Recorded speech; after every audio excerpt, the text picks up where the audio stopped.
जय हिंद दोस्तों। Army GK के एक और नए वीडियो में आपका स्वागत है।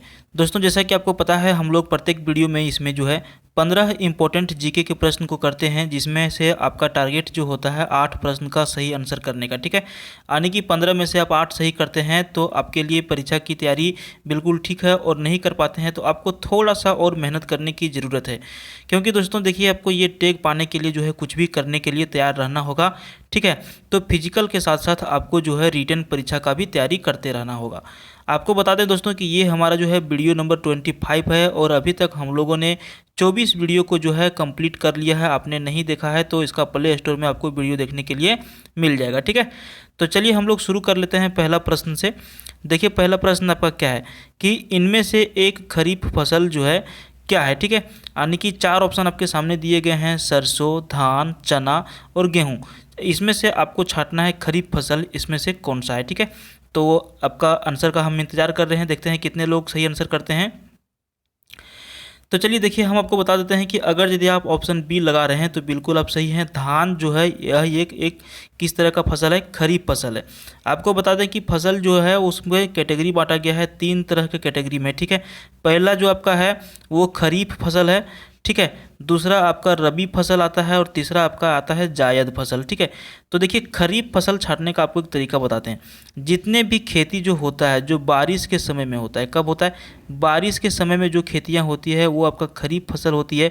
बाकी रबी फसल ऐसे फसल इस टाइम में होता है जो ठंडे के दिनों में लगभग बोया जाता है। जैसे आपका हो गया सरसों, चना, गेहूँ, ये सारे क्या है? रबी फसल है। लेकिन जो आपका बारिश के समय में होता है, जैसे आपका धान हो गया, ये आपका क्या है? खरीफ फसल के अंतर्गत आता है। और जो गर्मी के समय में जो भी फसल बोया जाता है वो जायद फसल के अंतर्गत आता है। समझ गए? तो इसका आंसर क्या हो जाएगा? खरीफ फसल में यहाँ पे धान हो जाएगा। ठीक है, तो समझ गए 3 तरह के फसल होते हैं: खरीफ, रबी और जायद।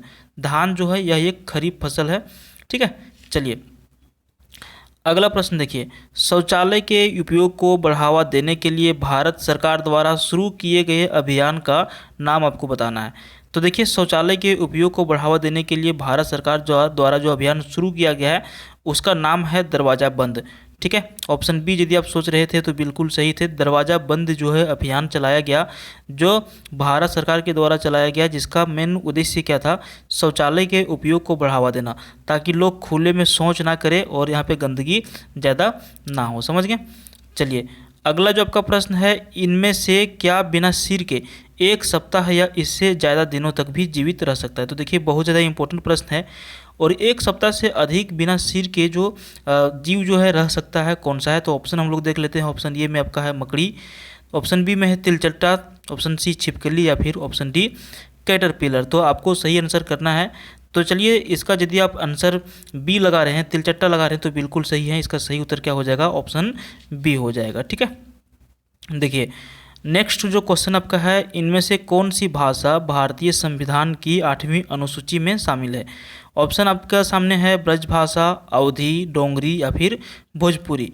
तो सही उत्तर अगर यदि आप ऑप्शन सी लगा रहे हैं, डोंगरी लगा रहे हैं, तो बिल्कुल सही है। ये जो डोंगरी जो है, ये जो है भारतीय संविधान की 8वीं अनुसूची में ये भाषा जो है शामिल है। बाकी ब्रजभाषा, अवधी और भोजपुरी ये शामिल नहीं है। सही उत्तर ऑप्शन सी के साथ चला जाएगा। अगला जो आपका प्रश्न है, देखिए, पाकिस्तान के पहले गवर्नर जनरल का नाम आपको बताना है। तो देखिए, इसका राइट आंसर आपका हो जाएगा मोहम्मद अली जिन्ना।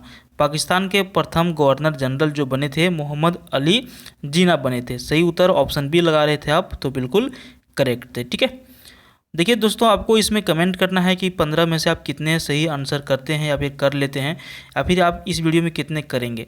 मान के चलिए 15 में से आप 10 ही, या फिर 8, या फिर 6 ही करते हैं, तो आपको कमेंट बॉक्स में जाकर के भी बताना है कि आप कितना जो है आंसर कर पाते हैं। उसके हिसाब से हम क्वेश्चन सेट करेंगे। बहुत बार क्या होता है कि कभी कभार क्वेश्चन टफ सेट हो गया तो बहुत सारे बच्चों का क्या है कि टोटल जो आपका एवरेज जो रहता है 5 या 6 के आसपास चला जाता है। तो यदि आप कमेंट करते हैं तो उसके हिसाब से भी हम प्रश्न को यहाँ पे सेट किया करेंगे। ठीक है, अगला प्रश्न देखिए, इसका आंसर देने के लिए आप तैयार रहिए कि बच्चे के मानसिक विकास के लिए गर्भवती महिलाओं को इनमें से क्या पर्याप्त मात्रा में लेने की सलाह दी जाती है?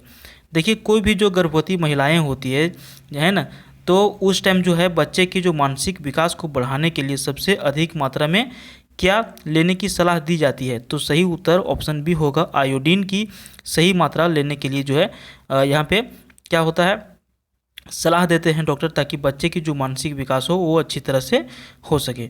इसलिए आयोडीन की जो है सही मात्रा हमेशा गर्भवती महिलाओं को लेते रहना चाहिए। अगला प्रश्न देखिए, इनमें से क्या एक प्रकार की बीमारी है जो विटामिन ए की कमी से होती है?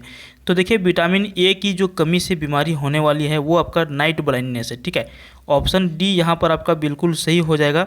नाइट ब्लाइंडनेस अगर यदि आप सोच रहे हैं तो बिल्कुल सही है, और ये जो बीमारी है विटामिन ए की कमी से होने वाली है। ठीक है, विटामिन ए की यदि मान के चलिए किसी मनुष्य में कमी हो जाती है तो नाइट ब्लाइंडनेस होने की संभावना ज़्यादा रहती है। और अभी तक आपने हमारा चैनल को सब्सक्राइब नहीं किया है तो सब्सक्राइब कर लीजिए, पास में जो बेल आइकन बन के आएगा इसको भी आप प्रेस कर लीजिएगा, ताकि जब भी हमारा नया वीडियो आएगा उसको आप देख सकते हैं, जो बिल्कुल फ्री ऑफ कॉस्ट है। इसके लिए आपको कोई चार्ज देने की आवश्यकता नहीं है, आप आसानी से यहाँ पे फ्री में पढ़ सकते हैं।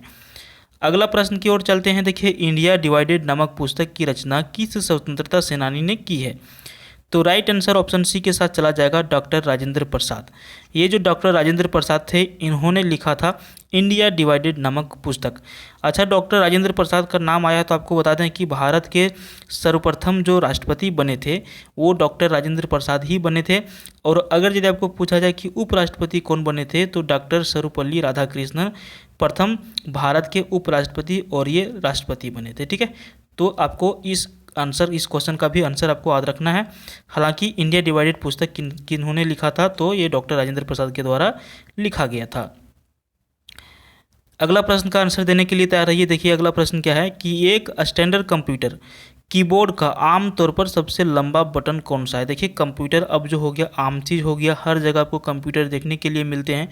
आप में से भी बहुत सारे लोग जो है कंप्यूटर का कोर्स किए होंगे, नहीं किए हैं तो फ्यूचर में करने वाले होंगे, लेकिन उसी से प्रश्न यहाँ पे देखिए पूछा जा रहा है, कीबोर्ड से पूछा जा रहा है, जो जनरली हर रोज़ लोग यूज करते हैं। तो सबसे अधिक लंबा बटन जो कीबोर्ड में होता है वो किस चीज़ का होता है? तो आपको बता दें, ये जो सबसे लंबा जो स्पेस का जो यानी कि जो बटन होता है वो स्पेस बार होता है। ठीक है, क्या हो जाएगा इसका सही उत्तर? इसका सही उत्तर हो जाएगा ऑप्शन बी, स्पेस बार।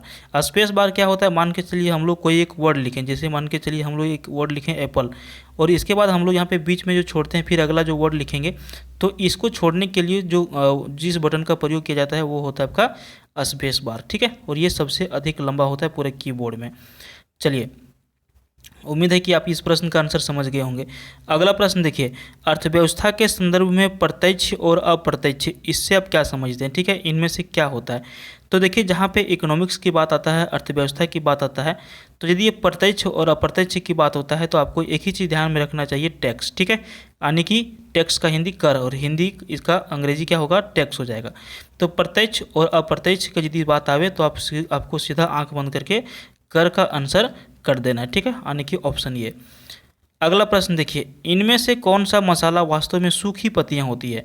ऑप्शन आपके सामने है कलौंजी, जावित्री, दालचीनी और कसूरी मेथी।